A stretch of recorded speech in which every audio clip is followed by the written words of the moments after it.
गर्मियों का मौसम शुरू हो गया था। अब जंगल में बाहर कोई कोई पक्षी ही दिखाई देता था। रानो चिड़िया भोजन की तलाश में इधर उधर घूम रही थी। ये गर्मी तो एकदम से बढ़ गई है, प्यास भी लग रही है और नदी भी दूर है। रानो चिड़िया कभी इधर जाती तो कभी उधर जाती। आखिर उसे कुछ दाने चावलों के मिल ही जाते हैं। रानो चिड़िया वो चावलों के दाने लेकर अपने घर की तरफ आ रही थी कि उसे रास्ते में तोता मिलता है। चिड़िया बहन देखो तो आज धूप कितनी तेज है। हाँ, धूप तो सच में ही बहुत तेज है। कल से तो मैं शाम को या सुबह सुबह ही दाना ले आया करूँगी। रानो चिड़िया आ जाए, मैं आपको ठंडा जूस पिलाता हूँ। तोता रानो चिड़िया को अपने घर ले जाता है और फिर उसे जूस पिलाता है। तोते भैया बहुत बहुत शुक्रिया आपका, जूस पीकर दिल को सुकून मिल गया। अब मैं चलती हूँ। गौरी कव्वी और कालू कौवा अपने घर में पंखा लगाए सुकून से बैठे थे। मम्मा, फ्रिज में से तो पानी खत्म हो गया है, मुझे प्यास लगी है। कालू, अरे ओ कालू, उठ जाओ, अब सारा दिन सोओगे क्या? क्या हो गया है? अब क्या करूं मैं? सुकून से सोने भी नहीं देती। नदी से पानी लाओगे या उसके लिए भी मैं अपने भाइयों को ही कहूँ? हर वक्त ताने देती रहा करो, इसके अलावा तुम्हें और कोई काम नहीं है। जाता हूँ मैं भी साथ जाऊंगा। जाओ जाओ, ये लो, तुम ये बोतल भर लाना। कालू कौवा बड़ी बोतल उठाता है और जग्गू छोटी बोतल लेता है। दोनों पानी लेने के लिए नदी पर चले जाते हैं। पापा पापा, मुझे नहाना है, कितना ठंडा पानी है। ठीक है, नहा लो, मगर याद रहे इस किनारे से ज्यादा आगे मत जाना। ठीक है पापा। ठंडी ठंडी हवा में कालू कौवे को फिर से नींद आने लगती है और कालू कौवा फिर से सो जाता है और जग्गू कौवा नदी में नहाने लगता है। ठंडे ठंडे पानी में नहाना चाहिए, गाना आए या ना आए, गाना चाहिए। ला ला ला ला ला ला ला ला ला ला। रानो चिड़िया अपने बच्चों को चावलों से खिचड़ी बना कर देती है। गुड़िया बेटी, चटाई बिछाओ और पानी रखो, मैं खिचड़ी लाती हूँ। गुड़िया चटाई बिछाती है और पानी वाला मटका और गिलास वहाँ रखती है। रानो चिड़िया खिचड़ी लाकर रखती है। फिर वो सब मजे मजे से खिचड़ी खाते हैं। बच्चों, बाहर बहुत ज्यादा धूप है और अब तो बहुत कम पक्षी ही बाहर निकलते हैं, इसलिए अब आप दोनों घर पर ही खेला करोगे। प्यास के मारे बुरा हाल है, कहाँ रह गए ये दोनों बाप बेटा? लगता है मुझे खुद ही जाना पड़े। गौरी कव्वी झाड़ू उठाकर गुस्से में घर से बाहर निकलती है। वो सीधी नदी पर जाती है। कालू कौवा अभी तक सो रहा था। गौरी कव्वी जाकर 2-3 झाड़ू कौवे के लगाती है। देखो तो जरा अपने काम, कब से मैं प्यासी बैठी तुम दोनों का इंतजार कर रही हूँ। बड़े मजे से आकर नदी पर सो गए हो। मैं क्या करूं, मुझे पता ही नहीं चला कब नींद आ गई मुझे। जग्गू भी डर जाता है क्योंकि अब दूसरा नंबर उसका था। निकलो, चलो निकलो जल्दी नदी से बाहर। पहले आप वादा करें, मुझे मारेंगी नहीं। अच्छा जी, करती हूँ मैं तुमसे वादा, बाहर निकलो जल्दी, वरना मैं आ गई तो ज्यादा मार पड़ेगी। जग्गू मार खाने से पहले ही रोने लगता है। मेरा क्या दोष है, मैं तो पापा से पूछ कर ही नहा रहा था। गौरी कव्वी को जग्गू पर दया आ जाती है और वो उसे कुछ नहीं कहती। चलो अब अपनी अपनी बोतलें उठाओ और आगे आगे उड़ो मेरे। कालू और जग्गू अपनी अपनी बोतल उठाकर घर की तरफ निकल जाते हैं। गौरी भी झाड़ू लेकर उनके पीछे पीछे उड़ती है। यूं ही दिन गुजरते गए और गर्मी की शिद्दत भी बढ़ती गई। एक बूढ़ी फाख्ता दूसरे जंगल से उड़ती हुई आ रही थी। वो गौरी कव्वी के घर के दरवाजे पर दस्तक देती है। न जाने इन पक्षियों को इतनी दोपहर को भी अपने घरों में आराम नहीं है, आ जाते हैं तंग करने। गौरी कव्वी दरवाजा खोलती है। जी बताइए, क्या काम है? बेटी, मुझे थोड़ा पानी पिला दो, मैं दूसरे जंगल से आई हूँ, बहुत प्यासी हूँ। कोई नहीं है पानी वानी, चल निकल जा यहाँ से, बहुत देखे तुम्हारे जैसे पानी मांगने वाले भिखारी। बेटी, मैं कोई भिखारन नहीं हूँ, बस थोड़ा पानी चाहिए। जाओ यहाँ से, ना जाने कहाँ कहाँ से उठकर आ जाते हैं। गौरी कव्वी गुस्से में दरवाजा बंद कर लेती है और बूढ़ी फाख्ता बेचारी वहाँ से चली जाती है। थोड़ी दूर ही चिड़िया का घर था। बूढ़ी फाख्ता चिड़िया के घर पर दस्तक देती है। जी माँ जी, क्या काम है आपको? चिड़िया बेटी, मुझे थोड़ा पानी पिला दो, मैं बहुत प्यासी हूँ। रानो चिड़िया बूढ़ी फाख्ता को अपने घर ले जाती है और उसे पानी पिलाती है। बहुत बहुत शुक्रिया तुम्हारा बेटी, तुम्हारा घर छोटा है मगर तुम्हारा दिल बहुत बड़ा है। उस कौवे का घर तो बहुत बड़ा था मगर उसका दिल। क्या हुआ माँ जी? फिर बूढ़ी फाख्ता रानो चिड़िया को सारी बात बताती है। ये तो गोरी ने बहुत बुरा किया। अच्छा माँ जी, आपको जाना कहाँ है? मेरा कोई नहीं है अपना, बस रहने के लिए कोई ठिकाना ढूंढ रही हूँ। फाख्ता माँ जी, आप मेरे पास मेरे घर में रह ले। बूढ़ी फाख्ता खुश हो जाती है क्योंकि उसे रहने के लिए अच्छे पक्षियों का साथ जो मिल गया था। चिड़िया बेटी, आज से ये सब तुम्हारा। बूढ़ी फाख्ता चिड़िया को पैसों से भरी एक पोटली देती है। कुछ ही दिनों में रानो चिड़िया के घर की हालत बदल जाती है। जहाँ एक पंखा ना था वहाँ अब एसी, टीवी, फ्रिज सब आ गया था। कालू, उस चिड़िया के हाथ कौन सा खजाना लग गया है? ये सब बूढ़ी फाख्ता के कारण हुआ है। सुना है वो बहुत अमीर है। हाँ, मगर अकेली थी इसलिए चिड़िया के साथ रहने लगी। हाय रे गोरी, मेरी फूटी किस्मत। काश मैं उस दिन बूढ़ी फाख्ता को पानी पिला देती तो आज वो सब मेरा होता। प्यारे दोस्तों, इस कहानी को लाइक, अपने दोस्तों के साथ शेयर और चैनल को सब्सक्राइब करना बिल्कुल मत भूलना। आपका धन्यवाद। सभी पक्षी नदी किनारे ठंडी हवा का मजा ले रहे थे। इतने में मौसम का हाल बताने वाला पक्षी आता है। सुनो सुनो सुनो, सुंदरपुर के पक्षियों सुनो, अगला पूरा हफ्ता आपके जंगल में बारिशें होंगी। मौसम बताने वाला पक्षी मौसम का हाल बताकर चला जाता है। हमने तो मजबूत घर भी नहीं बनाए, ना जाने कैसी होंगी ये बारिशें। हमारे छोटे छोटे बच्चे तो बीमार पड़ जाएंगे। हरियाली बहन, कह तो तुम ठीक रही हो, हमें कुछ तो करना होगा। दोस्तों, हमें आज ही सूखी लकड़ी तलाश करने जाना चाहिए। कालू कौवे को साथ ले जाते हैं। उसके होटल की लकड़ी बहुत मजबूत है। वो लकड़ी के बारे में ज्यादा जानकारी रखता है। कालू कौवे का उसी जंगल में एक बहुत बड़ा होटल था। कालू कौवे का होटल बहुत ही मजबूत लकड़ियों से बना हुआ था। सभी पक्षी कालू कौवे के पास पहुंच जाते हैं। कौवे भैया, हम सब आपको लेने आए हैं। मौसम की जानकारी देने वाला पक्षी बताकर गया है कि अगला पूरा हफ्ता हमारे जंगल में बहुत बारिशें होंगी। प्लीज आप हमारे साथ आइए और हमें बताइए कि मजबूत लकड़ी कहाँ से मिलेगी। हाँ हाँ, चलो मैं जाता हूँ तुम्हारे साथ। फिर कालू कौवा उन सब पक्षियों के साथ लकड़ी की खोज में जाता है। अभी वो आधे रास्ते में ही पहुँचे थे कि तेज हवा चलना शुरू हो जाती है। इस तेज हवा में तो मैं अपने पैरों पर काबू ही नहीं पा रहा। हमें वापस चलना चाहिए वरना कोई नुकसान भी हो सकता है। हाँ, हमें वापस चले जाना चाहिए। हमारे बच्चे भी घर में अकेले हैं, वो डर रहे होंगे। फिर सभी पक्षी वापस जाने का फैसला करते हैं। चिड़िया जब अपने घर आती है तो देखती है कि गुड़िया का रो रो कर बुरा हाल था और उनका घर टूट चुका था। मम्मा मम्मा मम्मा, देखो देखो, हमारा घर टूट गया। अब हम ऐसी तेज हवा में कहाँ जाएंगे? मेरी बेटी चुप हो जाओ, चुप हो जाओ मेरी बेटी, मैं आ गई हूँ ना, सब ठीक हो जाएगा। रानो चिड़िया अपनी बेटी को लेकर कालू कौवे के होटल पर जाती है। कालू भाई, कालू भाई। कालू कौवा तो अपने होटल के कमरे में घोड़े बेचकर सो रहा था। कालू भाई दरवाजा खोलो।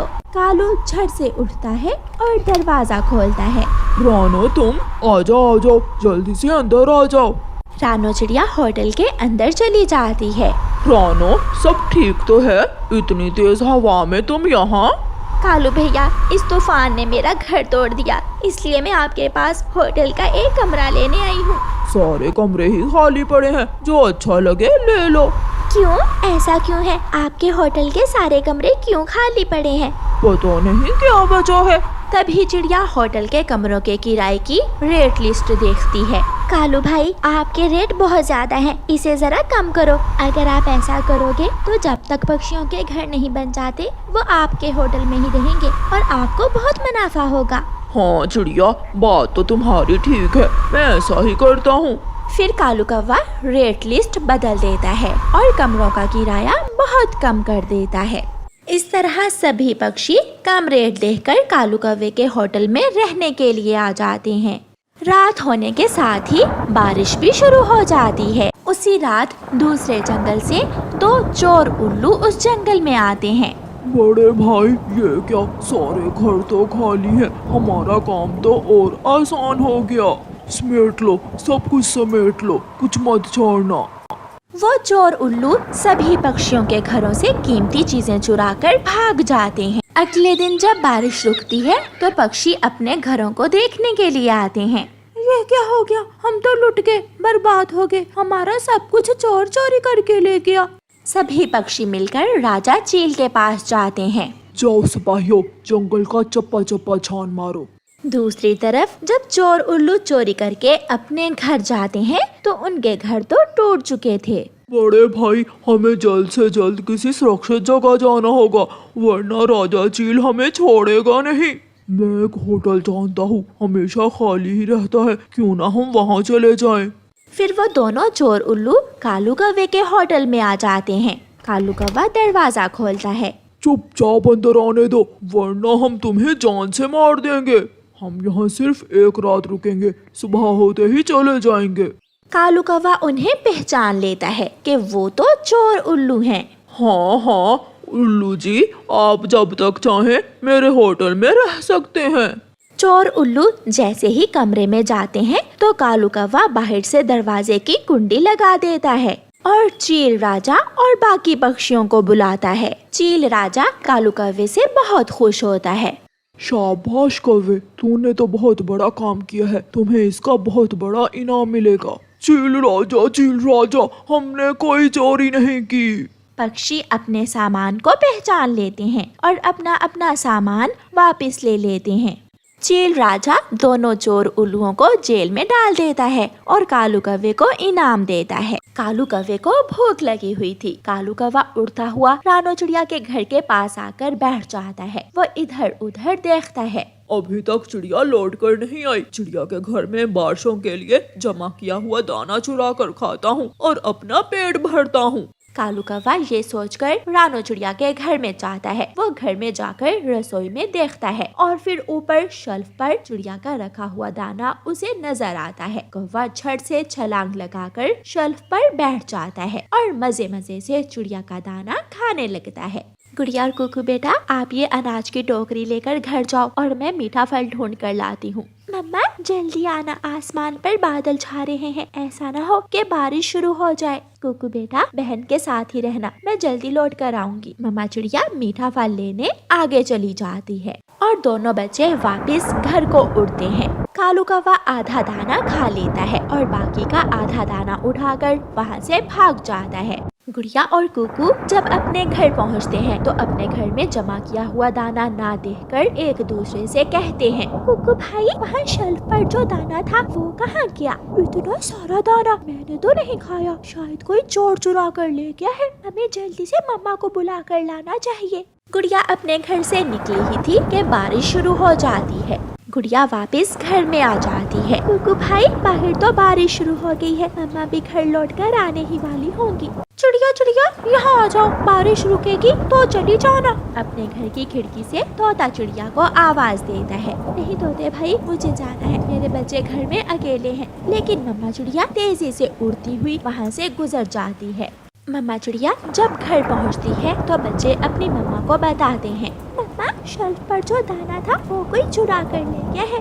वही हुआ जिसका मुझे डर था, कोई चोर मेरी महीनों की मेहनत चुरा कर ले गया। पेट में दर्द हो उस चोर के जो मेरा दाना चुरा कर ले गया। आधे रास्ते में जाकर कालू कौवा फिर से एक पेड़ के नीचे बैठ जाता है। अगर ये दाना घर ले गया तो गौरी खा लेगी, मैं ये दाना भी खा लेता हूँ। कालू कौवा बाकी का दाना भी खा लेता है। ज्यादा दाना खाने से कौवे के पेट में दर्द शुरू हो जाता है। हाय हाय, मेरे पेट में दर्द क्यों शुरू हो गया है?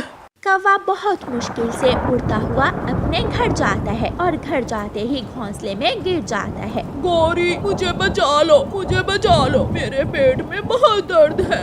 अकेले अकेले दाना खा कर आए होगे, तभी तो तुम्हारे पेट में दर्द हो रहा है। माँ कसम, भूखा हूँ, मैं भी तुम्हारी तरह भूखा ही हूँ। कौवे के पेट की दर्द बहुत ज्यादा थी, वो दर्द से रो रहा था। अच्छा ठीक है, मैं कुछ करती हूँ। गौरी कौवी अपने घर से निकलती है। बारिश की वजह से सभी पक्षी अपने अपने घरों में छुपे बैठे थे। गोरी कभी रानो चिड़िया के दरवाजे पर जाकर दस्तक देती है। चिड़िया बहन जल्दी से दरवाजा खोलें, जल्दी करें। रानो चिड़िया दरवाजा खोलती है। गोरी बहन क्या बात है, इतनी बारिश में तुम यहाँ? चिड़िया कालू के पेट में बहुत दर्द है, वो दर्द से मर रहा है। क्या तुम्हारे पास पेट दर्द की दवा है? नहीं गोरी बहन, मेरे पास तो पेट दर्द की दवा नहीं है। हाँ, आपको बुलबुल के पास जाना होगा। चिड़िया बुलबुल कहाँ मेरी बात मानेगी, कृपया करो तुम जाओ और बुलबुल को बुला लाओ, मैं कालू के पास घर में जाती हूँ। बारिश में बुलबुल के पास जाना बहुत मुश्किल था, लेकिन फिर भी चिड़िया गोरी कभी से कहती है, ठीक है आप जाए, मैं अपना छाता उठा लूँ, फिर जाती हूँ। गोरी कभी अपने घर चली जाती है और रानो चिड़िया अपने बच्चों से कहती है, बच्चों कालू कौवे अंकल के पेट में दर्द है, मैं बुलबुल को बुलाने जा रही हूँ। पेट में दर्द है? तो फिर मम्मा जरूर कालू अंकल ने ही हमारा दाना चुरा कर खाया होगा। अगर कालू कौवे ने हमारा दाना चुराया होगा तो आज उसे सजा भी जरूर मिलेगी। फिर रानो चिड़िया अपना छाता लेकर बुलबुल के घर की तरफ जाती है। बुलबुल बहन पहले उस कौवे से पूछना है कि उसने क्या खाया है, फिर उसे दवा देनी है। अगर उसने मेरा दाना चुरा कर खाया हुआ तो उसे वो बड़ा टीका लगाना है आज। चिंता न करो रानो चिड़िया, कालू अपने मुंह से बोलकर बताएगा कि उसने तुम्हारा दाना खाया है या नहीं। बुलबुल अपना बॉक्स उठाती है और चिड़िया के साथ चलती है। हाय हाय, मर गया मर गया, भूखे पेट में दर्द मेरी जान ले लेगी। हाय हाय।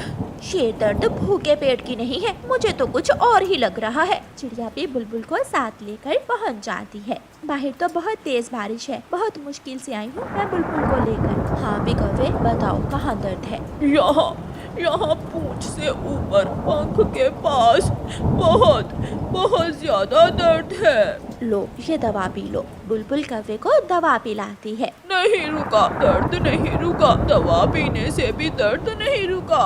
अच्छा बताओ आज क्या खाया था?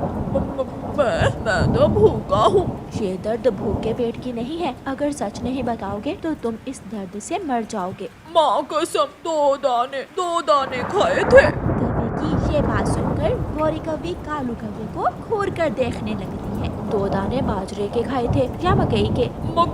मकई के दाने खाए थे मैंने। तो फिर इसने जरूर मेरे घर से ही मकई के दाने चुरा कर खाए हैं। बुलबुल लगाओ टीका। बुलबुल अपने बॉक्स से बड़ा टीका निकालती है।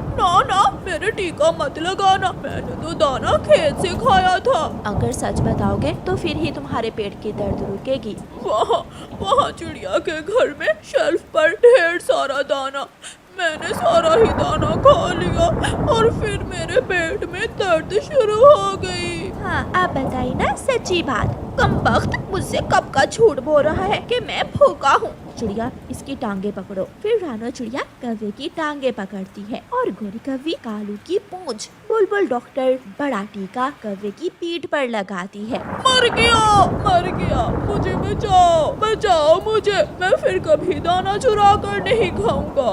कौवे को रोता हुआ देखकर रानो चिड़िया खूब हंसती है। तेरे पेट की दर्द रुक ले, फिर पूछूंगी तुझे, चोरी का दाना अकेले खाते हो। कौवा दर्द से रो रहा था। चिड़िया और बुलबुल अपने अपने घरों को चली जाती हैं। जब बुलबुल ने बड़ा टीका कौवे की पीठ पर लगाया तो वो उछल रहा था। गुड़िया और टूटू तो कौवे की बात सुनकर हंसे ही जा रहे थे।